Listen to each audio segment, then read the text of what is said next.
Talking with people with music in their genes, their blood, and in their soul. You are watching Musical Interlude.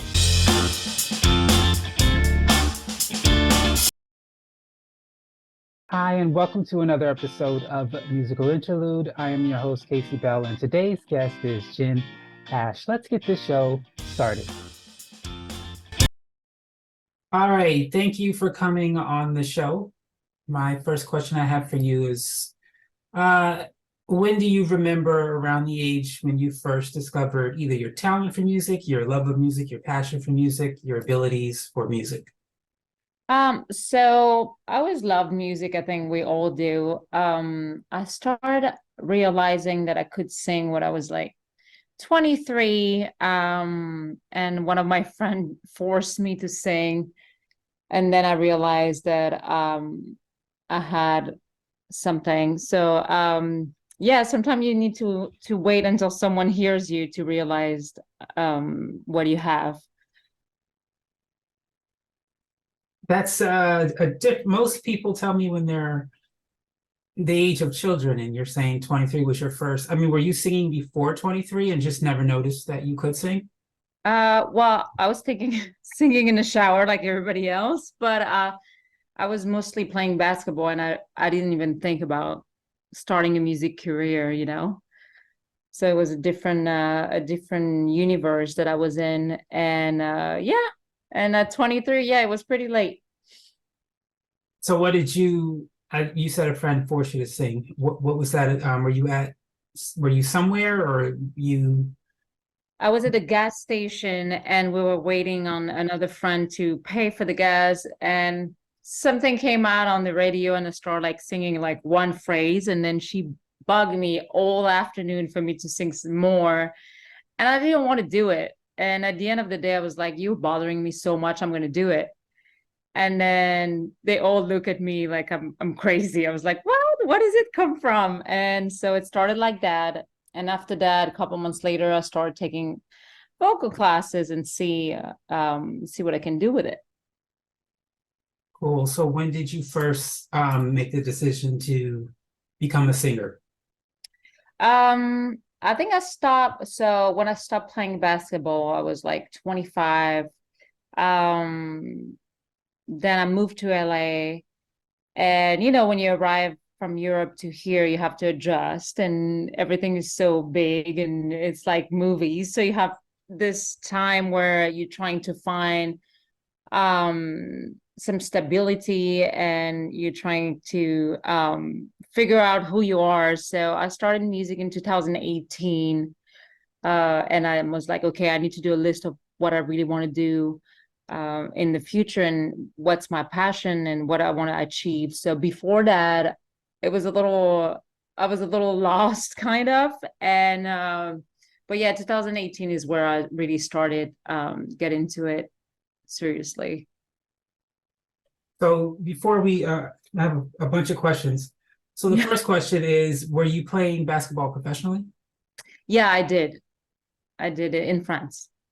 Oh, okay. So what was that like? Because I'm sure jumping from basketball to singing is two different worlds of business. What was it like being in the world of basketball? And was anything you learned in basketball, were you able to use it in your business side of doing music? So I think what basketball taught me was to like be consistent, be strong mentally, work hard. There's an ethic that you learn when you play basketball, and I feel like if you don't put the work, nothing's gonna happen. So I think that's one of the biggest values of basketball is really learning how to push your limits and be better day after day and be strong mentally. What is different with music is there is no like, of course, music is a competition, but I feel like there's room for everyone and you don't have to fight with each other to win. I think everybody has their own universe, their own fan base. So I think there's art for everybody. And it's basketball is very strategic. I think music is more creative. So it's just different word, but like it helped me a lot being like structured and stable and grounded when it comes to my music. Cool. So in 2018, what were some of the things you started to do to start the your career in music? So I had to learn how to like make music because I had no idea how to start. And I have friends helping me and teaching me how to like make things happen. And in 2018, I start playing live and having like people coming and see me. So I feel like that's the real reason why we're doing music, is really to connect with people. So when we play live, that's that's the big part of it. That's the thing that I like the best, because I'm putting all the work to make people have a good moment. So when I started live music in 2018, and I mean for 2 years, then COVID happened. Then it changed a lot of things. But yeah, trying to get back to it, but it's just it's a different word now. It's difficult. The venues are not what it used to be. So we'll see how it goes. I was actually going to mention that because you started in 2018, which was not too far away from, COVID. While many musicians were in the business for a long period of time, you were just about get started and boom, you had to stop. So were you one of those musicians doing virtual concerts and things of that nature? I did not. I took the time to write and be a better writer, because English is my second language. So I have to put more work, and I have to find more vocabulary to be able to like create something. So I took time to write and explore like what genre I want to be and who I want to be as a person. And I think it really helped. It was very like internal too. I mean, we all went through a lot of internal growth during COVID. So yeah, it slowed me down a little bit, but there's nothing we can do about it. So have you recorded an album yet? I always record, I record an EP and really singles, because I feel like sometime when we release album, there is some song that like people don't listen at all. So like we all know all the albums we have our favorite 5 or 6, but when it comes to like 12 or 13 tracks, I don't think, I just want to make sure people listen to one by one and enjoy each of them, and nothing is going to waste. Now, do you record also in French or both French and English, or are you mainly English right now? Mainly English. I'm just trying to find a way to like combine both, and I haven't found it yet. So I'm not forcing it, because I feel like if we force it, then it's not good either. So we'll see when time comes. Maybe I'll find something to write on both languages. Now, I know you mentioned venues are not the same. Are you still able to find places to continue to perform live? There's places, but I feel like now the venues don't want to take the risk to have someone, and they ask a lot from us. So sometimes they ask us to pay to play, and I feel like it's unfair for us, because we all like hustling, and we all trying to like be successful, and by asking us to pay, it's just, I don't like the concept of it, and I refuse to do it. And maybe I'm wrong, maybe I'm right, I don't know. I feel like we need to be valued for art more than what they do. But yeah. So, as far as your recording, how did you learn how to start recording? Did you just go into a studio? Did you take classes? How did you find the information on how to record and create audio? So I started with my friend. So he was recording my vocals. And then he was in Las Vegas. Then I was like, I can't keep going back and forth to Las Vegas. I mean, the drive is nice, but I was like, I can't do this.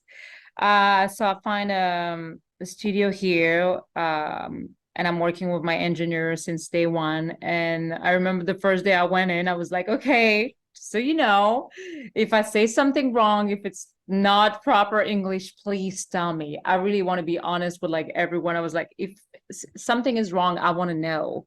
I'm not going to take it personal, but I need to know because I want to be a better artist. So that was my first conversation with him. So he recorded my vocals. I think it's important to have professional recording. And I honestly don't enjoy everything tech. So I'm like, I'm happy to pay someone to do it. But I know the basics. So I record at home before I go to the studio so I don't waste time at the studio. But it's not my thing. I don't like being on the computer all the time. So you mentioned you are doing singles. What is the latest single you finished working on? And what was your inspiration in writing the song? So my last single, it's called Trouble. I wanted to give a little jazzy vibe. I always loved Amy Winehouse, so I wanted to give a little of her in it. I mean, she's gone, so we can't have her amazing music now. So I was like, oh, let me try to like bring her back in a way. So it has a sax. I just took a random date that I had and I got into details of what I remember about it. And I put it into a song. And I feel like every pieces of life can be turned into songs and we need to use it, you know? And we shot the music video a couple months later and now it's out. It's been out for 2 weeks. So music video is available on YouTube. And yeah, it's fun. What was it like? Because I know growing up, I've seen music videos all the time, and I remember being young, wanting to be in them. What was it like actually experiencing creating a music video for yourself? I I love creating music video because I feel like okay, you listen to music, but the visual is so important. I grew up like with MTV, Trace TV, all this like channel that were putting like music video all day. And I feel like now what the streamings, we're missing that part of the music industry that I think it's important. So every time I can, I try to like film a music video. And it's so much fun being on set with like everyone and like everyone's laughing and having a great time of creating something fun. It's just it adds some soul to the song. That's what I feel. It add the story. It's just I love it. I think it's one of the best part. I like I told you, I don't like being in studio all the time. It's just like, you know, it's dark and you have your headphones and the mic. So I like the other side of it, the live shows and making music video. That's the two things that I really enjoy doing it. So being in the business so far, is there anything you learned on the business side that you wish someone would have taught you before you got started? Yeah, so when I started, I mean, as you can tell, I have an accent. And people were trying to put me in a box and trying to change who I am and trying to like tell me, they told me my music is dated, told me like I need to sound like everybody else. And for a time, I was trying to fit into this universe of like this new era of music while I grew up with like 90s R&B and all this like when music was good, that's what I said. So I think I shouldn't have listened to those people and it was but it's part of the process. I was trying to figure out who I was as an artist and since I started very late, it took me some time. But yeah, I wouldn't like try to change for any of those people who are trying to like market and promote you and try to make money out of you. And yeah, I don't want to play someone that I'm not just to please everybody else. So any advice you would give to someone who is starting out or considering thinking about getting into the business?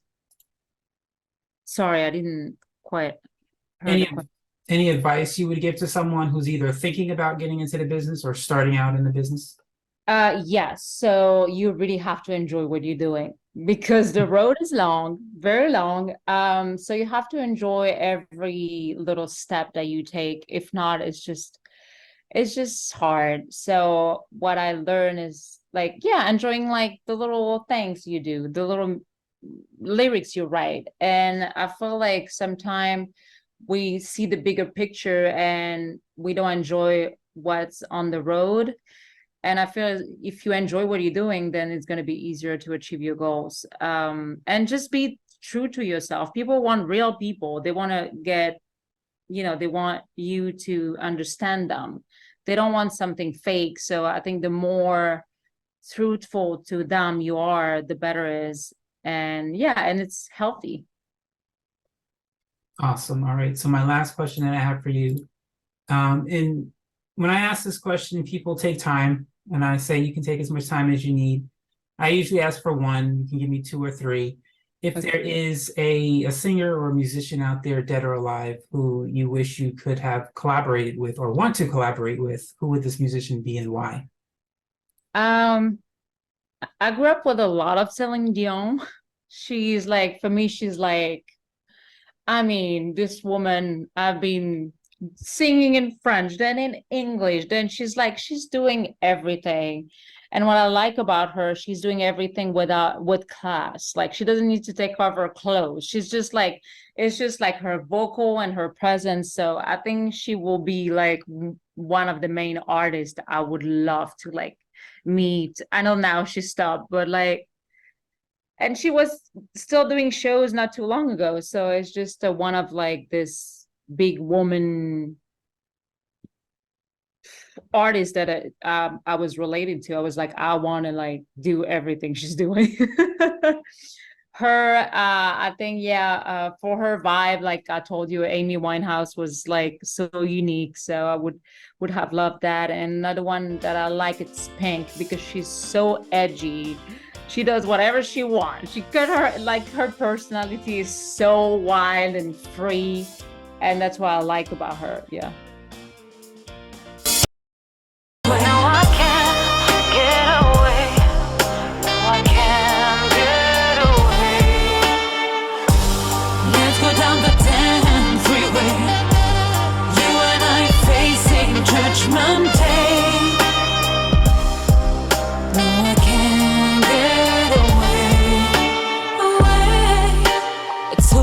I can't explain. Feel like I'll meet you all over again.